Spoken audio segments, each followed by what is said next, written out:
안녕하십니까. 2019학년도 수능 문제를 풀어보려고 합니다. 2019학년 수능 문제 보면 오늘은 원래는 제가 8등급 문제를 했으면 이제 7등급 해야 되는데 사실은 지금 하위권 7등급, 6등급 등급 차 점수가 너무 작아서 문제가 너무 몇 문제 안 돼서 7등급과 6등급은 합쳐서 문제를 만들고 있습니다. 이번 시간의 수업은 이 정도만 맞추면 6등급이라고 이렇게 시작을 합니다. 그래서 오늘 풀 문제는 22번, 23번, 6번, 7번 이렇게까지 맞추면 앞에 우리가 수업을 똑바로 했으면은 앞에 1, 2, 3, 4, 5번 그 다음에 지금 오늘 수업할 22, 23, 6, 7 이렇게 풀면 24점이 됩니다. 작년 수능에 보니까 23점이 6등급 컷이거든요. 그러니까 지금 오늘 수업하는 4문제 22, 23, 6, 7만 맞출 수 있으면 24점이니까 거뜬히 6등급 정도는 될 수 있죠. 이제 6등급 정도 되기 시작하면 이제 조금 푸는 거죠.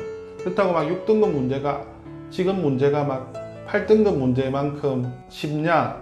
아니면 8등급 문제보다 엄청 어렵냐? 그런 수준은 아닙니다. 그냥 비슷합니다. 문제 배치의 차이지. 어쨌든 한번 해보시면 알 겁니다. 6등급까지는 조금만 몇 달만 공부하시면 우리도 고등학교 3학년까지 지금 공부한 게 있는데 지금이라도 한 달만 마음 잡고 공부하시면 충분히 지금 6등급 푸는 문제 정도는 풀 수 있을 겁니다. 자, 지금부터 해보겠습니다.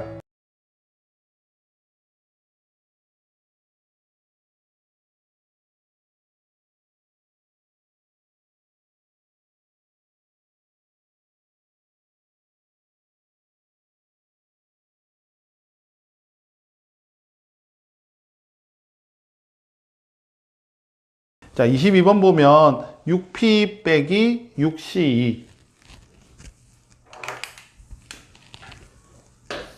6P2 빼기 6C2 쉽죠?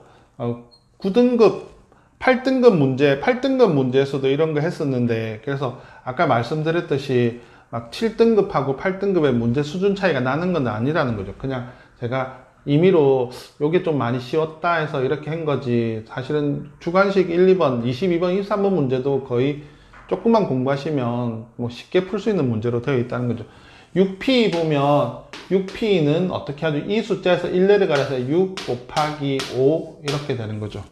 자, P보다는 C가 눈꼽만큼 어려운데 6C는 2팩에 위에는 뭘로 바뀐다고? 6P로 바뀌는 6P는 6 곱하기 5 된다고 했죠. 약분하면 3, 5, 15. 자, 앞쪽은 계산하면 얼마? 6, 5, 30. 빼기 뒤쪽은 계산하면 얼마? 15. 자, 빼면 얼마죠? 15.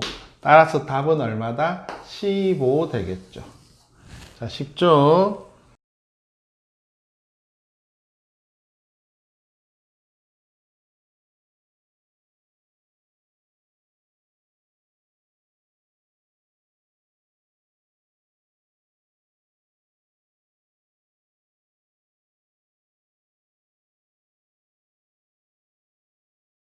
23번 문제 fx는 x 4제곱 마이너스 3x제곱 플러스 8. 자, 문제 f-2네요. 자, f-인데 우리가 항상 이야기하지만 미분해를 했죠. 그게 미분하면 f-x인 거죠.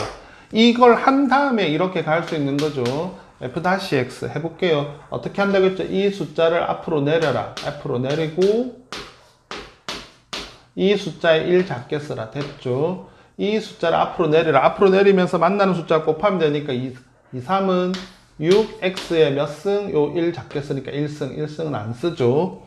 자, 제일 조심해야 될 게 뭐? 이 숫자 8인데 상수는 미분하면 뭐라고 했죠? 0이니까 쓸 필요가 없죠. 끝났죠? 자, f-1라 했으니까 이제 2만 집어넣으면 되죠. 2 3번 곱하니까 얼마죠? 2 넣어서 4, 8, 8, 4, 32, 마이너스 26, 12. 자, 32에서 12 빼니까 답은 얼마? 20 되겠죠. 그래서 주관식 23번 답은 20 되겠습니다.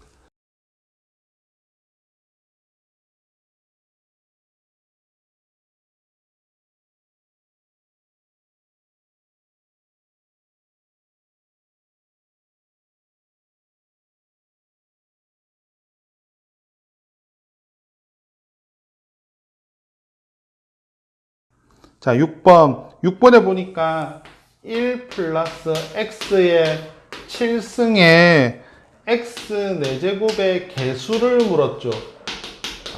개수 나오니까 무슨 말인지 모르는데 얘 이름은 뭐죠? 얘 이름은 차수고, 그래서 2차 방정식, 3차 방정식 이런 말이고, 개수는 뭘 개수라는 거죠? 그렇죠.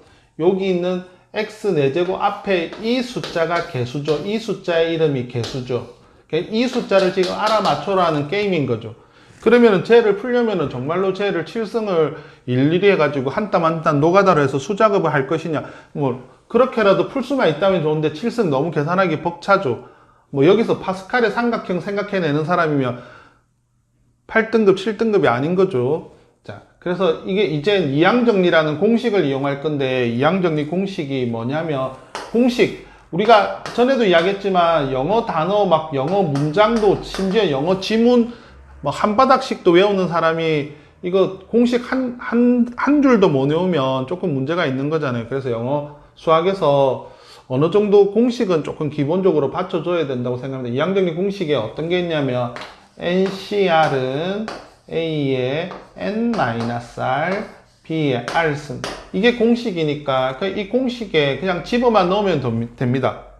즉 N, 이 N이 의미하는 게 요 숫자거든요. 요 숫자 집어넣고 7, C, R에 그대로 씁니다. A는 이 앞에 숫자가 A죠. 이 앞에 숫자가 A입니다. 1에 N은 7이라 했으니까 7 R, 그 다음에 요 뒤에 숫자가 B입니다. 그래서 X의 R승, 요렇게 딱 쓰는 거죠. 그런데 1에 7-인데 공식 있죠. 1은 몇 번을 곱해도 얼마다? 1은 몇 번을 곱해도 1이니까 얘는 고민할 필요가 없죠. 그래서 얘는 없어지겠죠. 얘는 1이죠. 1 필요 없고. 결국은 이거거든요. 지금 이게 얘라는 소리인데, 그러면 R에 뭘 넣어야 될까? R에 4를 넣어야겠죠. 그래야 모양이 똑같아지잖아요. 여기에 그러면 4 넣으면 되죠. 아, 어떤 문제다. 니 7C4 할 수 있느냐? 이런 문제죠. 너 7C4 풀 수 있어. 그래, 나 풀 수 있다. 그럼 맞추는 거고, 못 풀겠는데 하면 틀리는 거. 7C4 어떻게 간다고? 뒤에 거 팩토리 분해. 뒤에 거 팩토리니까 뒤에 거 팩토리 어떻게 하라고? 4 팩토리.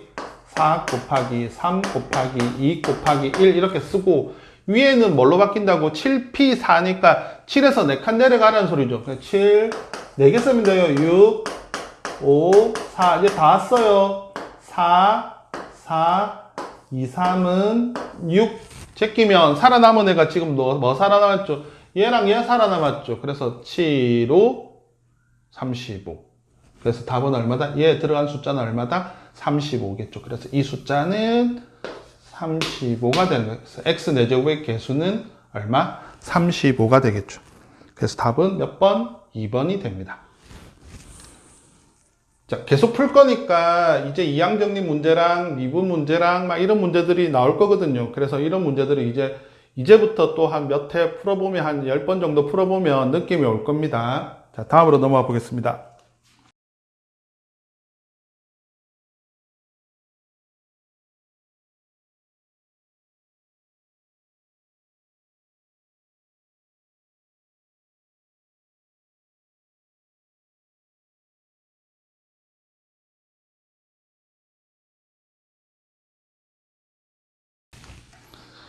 자, 7번 문제 보시겠습니다. 7번 문제 보시면 저렇게 그림이 나오죠. 함수의 fx 그림이 이렇게 나오는데, 자, 문제가 뭐냐면 리미트 fx가,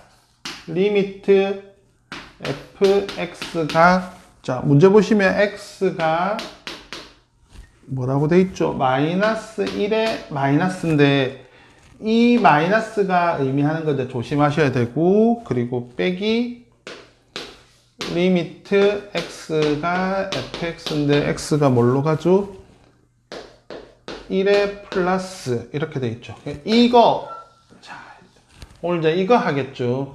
자, 이게 뭐죠? 아는 사람 아시겠지만 뭐죠? 이 숫자에 뭘 보라는 거죠? 자극한을 보라는 거고, 이건 뭐죠? 이 숫자에 우극한을 보라는 거죠. 자극한, 우극한 나오니까 또 헷갈리는데, 자, 요거부터 해볼까요?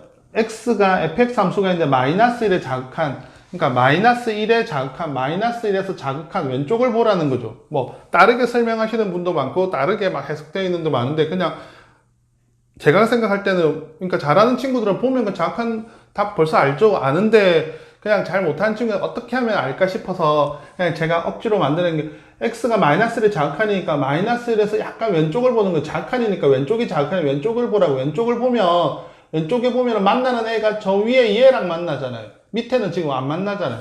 즉 무슨 말이냐면 마이너스1이 자극하니까 약간 왼쪽에서 올라가다 보면 이쪽에서 만난다. 근데 이 숫자가 거의 얼마라는 거죠? 거의 2라는 거죠. 그래서 마이너스 1의 자극하는 얼마다? 2인 거죠. 2. 자, 이쪽은 그러면 이쪽도 똑같은 방식이면 1의 우칸인데 1의 약간 오른쪽을 보라는 거죠. 1의 약간 오른쪽을 보면 마찬가지로 1이라는 숫자에서 약간 오른쪽에서 올라가면 거의 얼마죠? 거의 1인 거죠. 거의. 어떤 느낌인지 아시겠어요? 자, 그래서 답은 2 빼기 1 하니까 답은 바로 쉽게 1 나오는 거죠. 같이 만약에 얼굴을 맞대고 공부한다면 친구들 한 명 한 명씩 봐주면 그냥 몇 문제만 풀어보면 탁 나올 건데, 그래서 이게 처음 하는 친구들이 아니니까 그래도 학교에서 고등학교 2학년 때, 고등학교 3학년 때 지금 이 미분 문제 하기 전에 극한 문제를, 자극한 우극한 문제를 해본 친구라면 어느 정도 살짝 느낌이 와 있는데, 이게 사실은 문제가 되는 게 혼돈되니까 헷갈려가지고 많이 틀리거든요. 그래서 지금 극한 문제 만약에 진짜 옆에 있으면 한 10문제 정도 몰아서 바짝 풀면 느낌이 팍 머릿속에 들어올 수 있는데, 어쨌든 문제 나올 때마다 최대한 천천히 느낌이 오게끔 해볼게요. 그래서 자기가 잘 안 되는 친구는 학교나 학원이나 아니면 주위 친구한테 물어서, 극한 문제 거의 매년 시험에 나오는 문제니까, 거의 매년이 아니라 항상 나오는 문제거든요. 초반에 되게 쉬운 문제로 요즘은. 그러니까 이게 푸는 문제도 아니라서 눈 뜨고 그냥 올라가서 만나는 점 찾는 문제니까 포기하기 아깝잖아요. 그러니까 조금 열심히 공부해서 자기가 이 문제를 맞출 수 있도록. 그래서 1의 우극한, 1의 오른쪽이네. 1에서 약간 오른쪽 가면 되는 거죠. 마이너스 1의 자극한, 마이너스 1에서 약간 왼쪽으로 가면 되는 거죠. 막 극한값 물어, 우극한, 자극한, 극한값 물어 문제, 그런 문제 나중에 한번 시간 내 가지고 한번 해드릴게요. 근데 지금 일단은 이렇게 푸는 문제라는 걸 말하고 싶습니다. 자, 수고하셨습니다. 여기까지 풀면 한 6등급 정도 문제가 되겠네요. 그래서 지금 9문제 정도만 풀면 수능에서 이번 2019학년도 수능 문제 보면 지금 제가 9문제 정도 했는데 9문제 풀면 24점. 그러면 6등급 컷이 23점이니까 가볍게 6등급은 되겠죠. 자, 다음 시간에 보겠습니다. 수고하셨습니다.